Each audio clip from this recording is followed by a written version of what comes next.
नमस्कार, मी ॲडव्होकेट सागर पाटील. परत एकदा त्याच विषयावर आपण आलो आहे. चला बे बोलूया आपल्या सोलापूरबद्दल. गेल्या वेळेस आपण पाण्याचा विषय घेतला. आपल्या सगळ्यांच्या बोलक्या प्रतिक्रिया आल्या. काही लोकांनी पर्सनल व्हॉट्सअपवर देखील काही चांगले सल्ले दिले.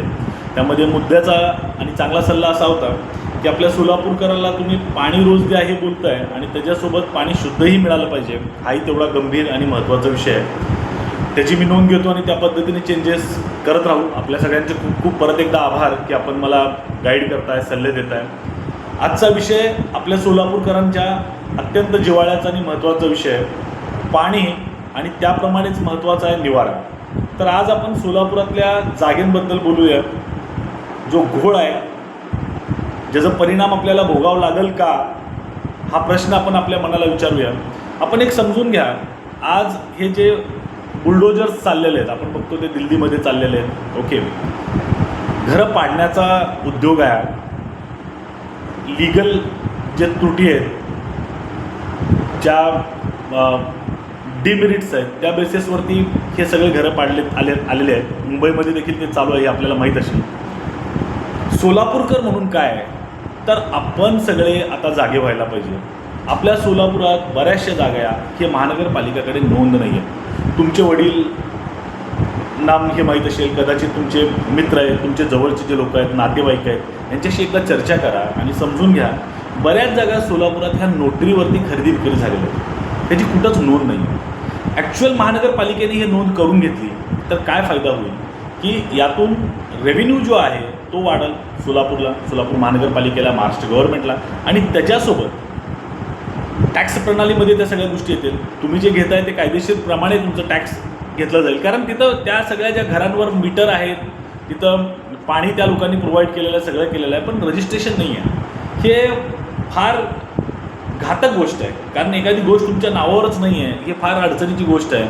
आणि नोटरी ह्याचं व्हॅल्युएशन 0 आहे. तर अशा गोष्टींमुळं मला हे सांगायचं आहे की जे बुलडोजर चाललेले आहेत आणि आपण कदाचित ते बघत असलो, आपली काहीतरी प्रतिक्रिया असेल, तर सोलापुरातले हे जे घरं आहेत, ह्या सगळ्यांचं अधिकृत नोंदणी झाली पाहिजे.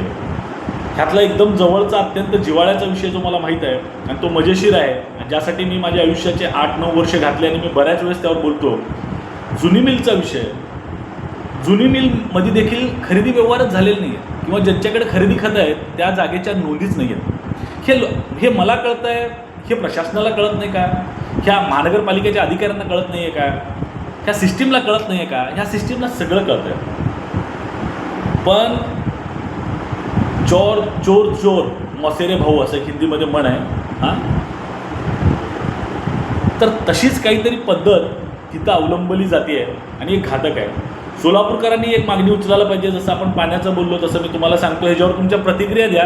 ह्या व्हिडिओला अजून इलॅबरेट करून आपण बऱ्याच गोष्टी तुमच्या सगळ्यांच्या घेऊन ह्या विषयावर येऊ, कागदोपत्री येऊ की साध्या नोटरीवर खरेदी झालेली आहे, इल्लिगल झालेली आहे, ज्याला असं काही प्रूफ नाही आहे, थोडक्यात बेसलाईन नाही आहे ज्याला, आणि हे सगळं सर्रास चालू आहे, सगळ्यांना माहीत आहे. तर हे कुठं तर थांबलं पाहिजे. प्रत्येकाचं घर सोलापुरातलं हे लिगलाईज झालं पाहिजे, त्याचे खरेदी खत झालं पाहिजे, म्हणजे पुढं त्यांना अडचण येऊ नये. नाहीतर एखाद्या दिवशी काहीतरी कारण काढून बुलडोजर चालणार नाहीत याची काही शाश्वती नाही. कारण जमीन हा सगळ्यात महत्त्वाचा मुद्दा ह्या चोरांसाठी. तुम्हाला माहीत असेल, आर्मीची जागा, हे कुठलं मीडिया बोलणार नाही, लोक सांगणार नाहीत तुम्हाला. आर्मीची जागा हे अदानी ग्रुपला UPमध्ये देण्यात आली आणि ते हजारो एकरमध्ये.